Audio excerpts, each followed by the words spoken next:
The most advanced posture in yoga often looks like you're doing nothing. Let me tell you why and how you can do it fully and become really powerful with it. Hi everyone, I'm Rohini and I come to you straight from the heartland of yoga, India. I share to you the secrets, the stories, the lesser known facts behind each asana practice so you can take your practice deeper than just this body. Today, I share with you the story of Tadasana, the simple standing up posture. Are you ready to know its secret?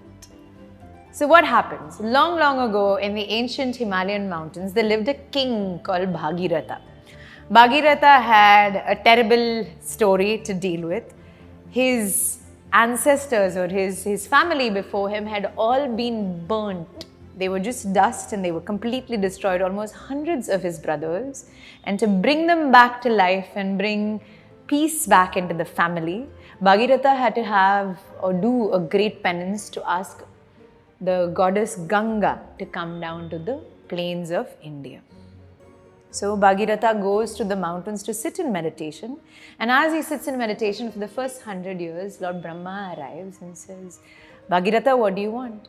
So he says, Brahmaji, I want Ma Ganga. She's the celestial rivers of the gods. I want her to come down and touch planet Earth. Only when her waters touch the dust of my ancestors will all their negativities be washed away and will all the heaviness of the family go away. So Brahmaji says, okay. And so he asks Mother Ganga if she's willing to come down to planet Earth, and she says yes. And just as she's about to descend from the heavens to the earth, there is a catch. Mother Ganga suddenly realizes this earth doesn't have the power to hold the fierceness and the wildness of her waters. So she says, Brahma, I cannot flow. If I flow into planet Earth, it will be destroyed with the force that I land. We need to do something else.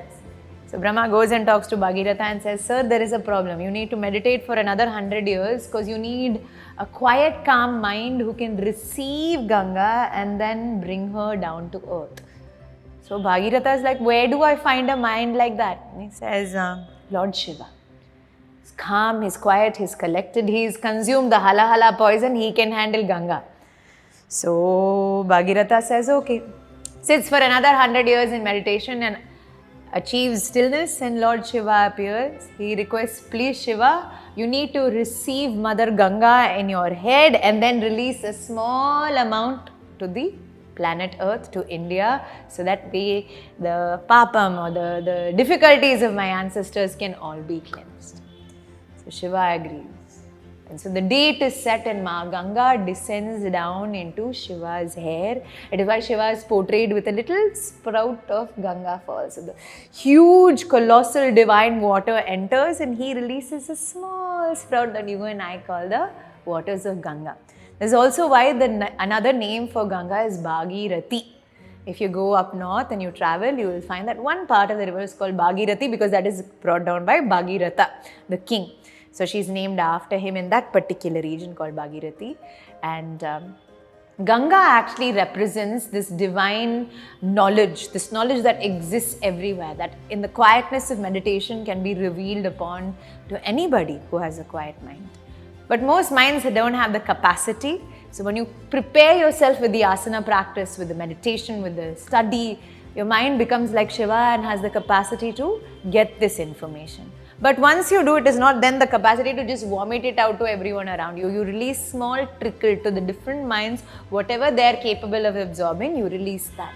And that is what Shiva represents. So this pose that you and I do as a beginning posture in most standing sequences, Tadasana, that's done just like this. Steady, stable, feet on the floor, hands extended, head up, chest open, and just standing tall like a mountain. Represents that the human being, as we practice yoga, must become a clear instrument for all the magic of the universe to flow through us, just like Shiva. May you be ready to receive the knowledge of the universe, and may you then transport and transmute it to those around you.